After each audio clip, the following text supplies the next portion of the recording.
Well, it is Severe Weather Awareness Week, and even though there's no severe weather in our forecast, chances are we will face it this summer. And this week is a good time to brush up on your severe weather knowledge and what to do when the skies threaten. Meteorologist Karin Swanson is back now, and we have some new terms to learn this season from the Storm Prediction Center. Right, so every time we're expecting severe weather, we start to talk about the Storm Prediction Center outlooks, and they look a little bit like this. This is the outlook for tomorrow, and it shows the slight risk, general thunderstorms, a marginal risk. Now, previous to this year, the old outlook categories included the general thunderstorm area, a C-text area, that is correct, a slight risk area, a moderate risk area, and a high risk area. Now, the new outlook categories this year are broken up a little bit more into 6 categories. So there's a general risk area, a marginal risk, a slight risk, an enhanced risk, a moderate risk, and a high risk. And the reason the Storm Prediction Center has broken up into these new categories is so that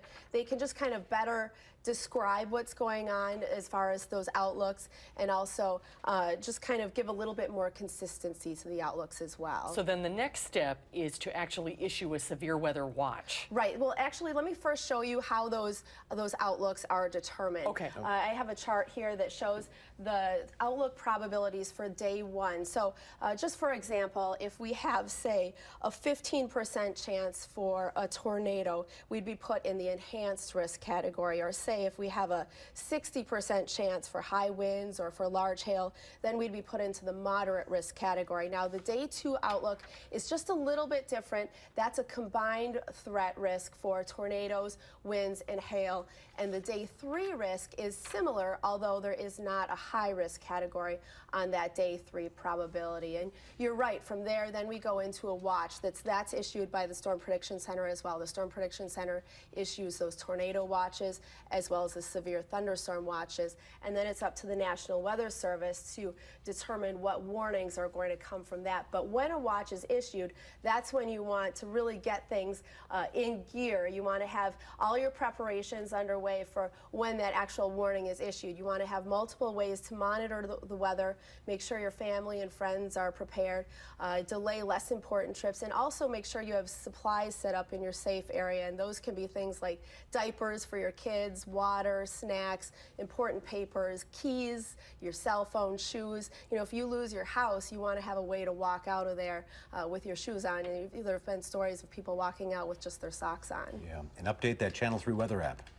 Yeah, that's an important one, and it's a really great app. It gives you a lot of useful information. So how many tornadoes do we see in Wisconsin a year? So we see about 23 a year. That's the average. Last year we had 22, so a little bit less than that. And most of those occur between 3 p.m. and 9 p.m., with the peak hour being between 6 p.m.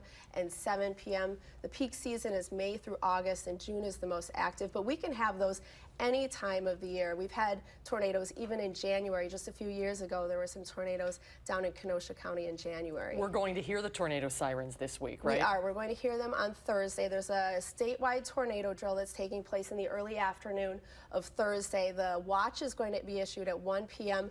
and then the warnings will come out at 1:45, and then that entire thing comes to an end at 2 p.m. So when you hear the sirens on Thursday afternoon, that's what's happening. It's a test tornado watch and warning being issued. Well, we are much more aware now. Thank you very much. You're welcome. Very interesting. Hopefully we won't have to use any of this year, but if we do, that would be lovely, that right? would be lovely. All right, Thanks, Karin. You're welcome.